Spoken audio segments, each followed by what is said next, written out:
Hello friends, welcome है आप सभी का हमारे YouTube channel my study class में। जैसा कि साथियों पटवारी परीक्षा की तैयारी चल रही है और हम आप लोगों के लिए अलग अलग टॉपिक से वीडियो ला रहे हैं। तो आज का टॉपिक है छत्तीसगढ़ जी के वस्तुनिष्ठ प्रश्न और ये इसका जो है 7वां पार्ट है।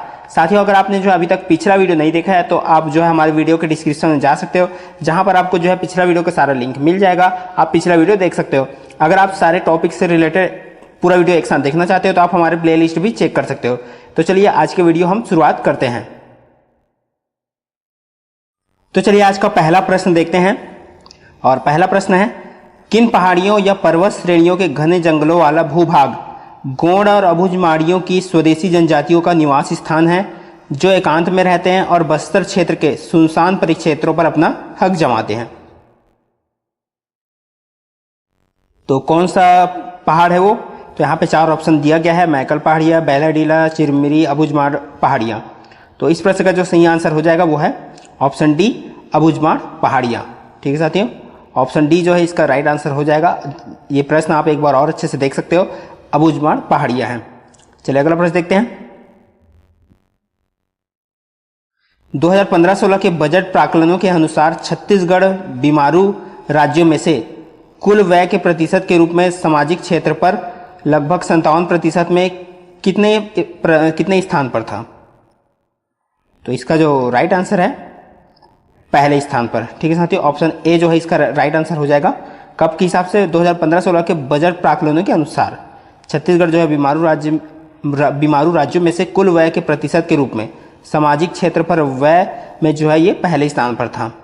कुछ ये पुराने प्रश्न हैं जो आने वाले एग्जाम के लिए इंपॉर्टेंट हो सकते हैं, इसलिए यहाँ पे लाया गया है। चलिए अगला प्रश्न देखते हैं। छत्तीसगढ़ राज्य में बॉक्साइट का दोहन मतलब किनके लिए आरक्षित है? या तो एकल तौर पर या जेवीसी उद्यम के माध्यम से।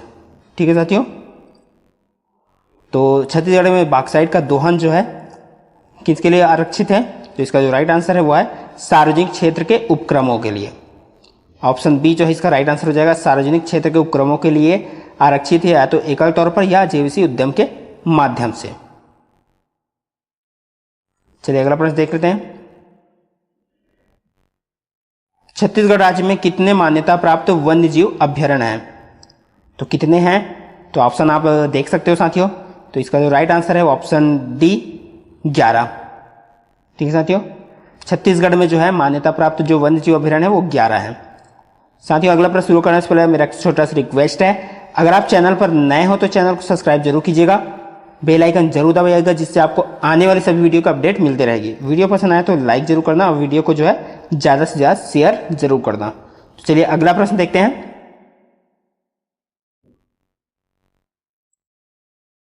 चलिए अगला प्रश्न है, छत्तीसगढ़ भारत का एकमात्र राज्य है जहां टीन सांद्रता का उत्पादन होता है और राज्य में भारत के टीन अयस्क भंडार का लगभग कितना % है? तो इसका जो राइट आंसर हो जाएगा वो है ऑप्शन ए 35.4%। ठीक है साथियों, यहां पे जो है राज्य में भारत के टीन अयस्क भंडार का लगभग कितना है? 35.4% है।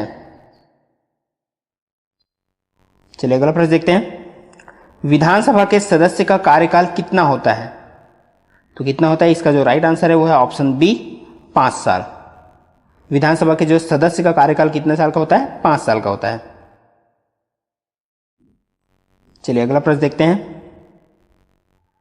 छत्तीसगढ़ को वर्ष 2010-11, 2012-13, 2013-14 के लिए उत्पादन और वर्ष 2014-15 खाली स्थान उत्पादकता के लिए और फिर 2016-17 में श्रेणी 2 के तहत कुल खाद्यान्न के लिए 5वीं बार जो है कृषि कर्मण पुरस्कार प्राप्त हुआ। तो किस चीज के लिए? उत्पादकता के लिए। तो इसका जो राइट आंसर है वो है धान और दाल। ठीक है साथियों, ऑप्शन सी जो है इसका राइट आंसर हो जाएगा। धान और दाल का जो है उत्पादकता के लिए जो है छत्तीसगढ़ को जो है कुल 5वीं बार जो है कृषि कर्मण पुरस्कार प्राप्त हुआ। चलिए अगला प्रश्न देखते हैं। छत्तीसगढ़ राज्य का एक कोयला क्षेत्र SECL का पूर्ण रूप क्या है? तो यहां पे हमको जो है SECL का पूर्ण रूप बताना है। तो इसका जो राइट आंसर है वो है option C South Eastern Coal Field Limited. Option C यहाँ पे देख सकते हो, SCCL का full form South Eastern Coal Field Limited, ये जो है SCCL का फुल फॉर्म है। चलिए अगला प्रश्न देखते हैं। निम्नलिखित में से कौन सी छत्तीसगढ़ की सबसे प्रमुख फसल है? इसमें से इन ऑप्शन में बताना है गन्ना, बाजरा, ज्वार, चावल। ठीक साथी, तो इसका जो राइट आंसर है वो है ऑप्शन डी, चावल। ये सबसे प्रमुख फसल है छत्तीसगढ़ की। चलिए अगला प्रश्न देखते हैं। अबूझमाड़ पर्वत छत्तीसगढ़ के किस क्षेत्र में स्थित है? तो देख सकते हो यहां पे, तो इसका जो राइट आंसर है ऑप्शन ए, बस्तर।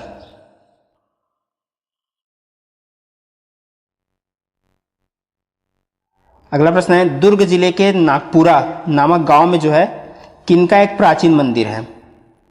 तो नागपुरा में जो है किनका प्राचीन मंदिर है? तो इसका जो राइट आंसर है वो है 23वें तीर्थंकर पार्श्वनाथ जी का। ऑप्शन सी जो है इसका राइट आंसर हो जाएगा 23वें तीर्थंकर पार्श्वनाथ जी का जो है दुर्ग के नागपुरा जिले में उनका प्राचीन मंदिर है। ठीक साथियों, ये जैन धर्म से रिलेटेड। अगला प्रश्न है, कौन छत्तीसगढ़ में हुए कंडेल नहर सत्याग्रह के अग्रणी नेता नहीं थे? तो इन ऑप्शन के हिसाब से हमको बताना है नारायण मेघावाले, सुंदरलाल शर्मा, अनुग्रह नारायण सिन्हा या बाबू छोटेलाल श्रीवास्तव। कौन इसमें नहीं थे? तो यहाँ पे आपको पता चल गया होगा साथियों, तो ऑप्शन सी ये नहीं थे। ठीक है साथियों, डॉक्टर अनुग्रह नारायण सिन्हा ये कंडेल नहर सत्याग्रह के अग्रणी नेता नहीं थे। बाकी ये तीनों थे, नारायण मेघावाले, सुंदरलाल शर्मा और बाबू छोटेलाल श्रीवास्तव। अगला प्रश्न है, राजनांदगांव स्थित बंगाल नागपुर कॉटन मिल हड़ताल के अग्रणी नेता कौन थे? जिसको BNC मिल भी कहा जाता है। ठीक है साथियों, तो इसका जो राइट आंसर है ऑप्शन बी, ठाकुर प्यारेलाल सिंह। ठाकुर प्यारेलाल सिंह जो है बंगाल नागपुर कॉटन मिल हड़ताल के अग्रणी नेता थे राजनांदगांव स्थित। ठीक है, चलिए अगला प्रश्न देखते हैं। लिंगोपेन गौड़ जनजाति का क्या है? खालिस्तान है, क्या है? तो इसका जो राइट आंसर है वो है कुल देवता। ऑप्शन ए जो है इसका राइट आंसर हो जाएगा। लिंगोपेन जो है गौड़ जनजाति के जो है कुल देवता है। चलिए अगला प्रश्न देखते हैं।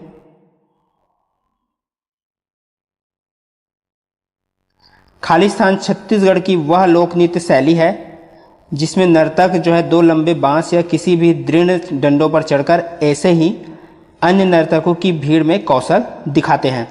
तो इनमें से नृत्य के बारे में पूछा गया कि कौन सा नृत्य है?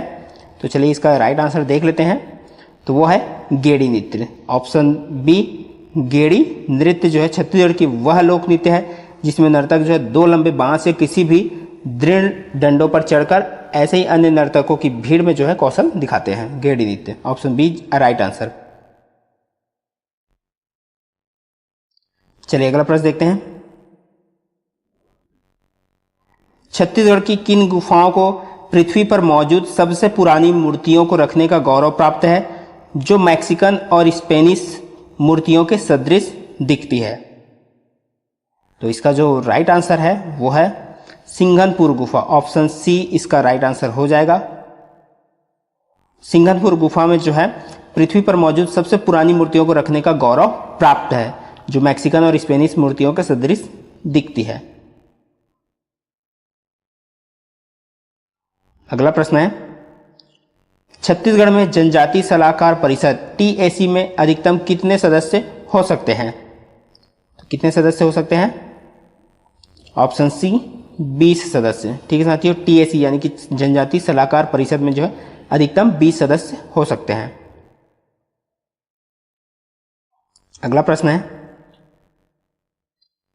अनुच्छेद खालिस्तान के तहत निर्दिष्ट संवैधानिक प्रावधानों के तहत राज्यपाल को जनजाति सलाहकार परिषद के परामर्श से आदिवासी मामलों के संबंध में स्वतंत्र विधान कानून लाने के लिए पूर्ण शक्ति प्रदान की गई है, यानी कि किस अनुच्छेद के तहत?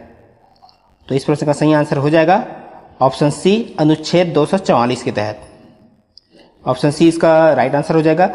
अनुच्छेद 244 के तहत जो है संवैधानिक प्रावधान के तहत राज्यपाल को जनजाति सलाहकार परिषद के परामर्श से आदिवासी मामलों के संबंध में स्वतंत्र कानून लाने के लिए पूर्ण शक्ति प्रदान की गई है। तो अनुच्छेद 244 में इसकी बात की गई है। चलिए अगला प्रश्न देखते हैं। कौन सा विभाग राज्य के भीतर कानून व्यवस्था, आंतरिक सुरक्षा और समग्र शांति सुनिश्चित करने के अपने दायित्वों का निर्वहन करने के लिए उत्तरदायी होता है?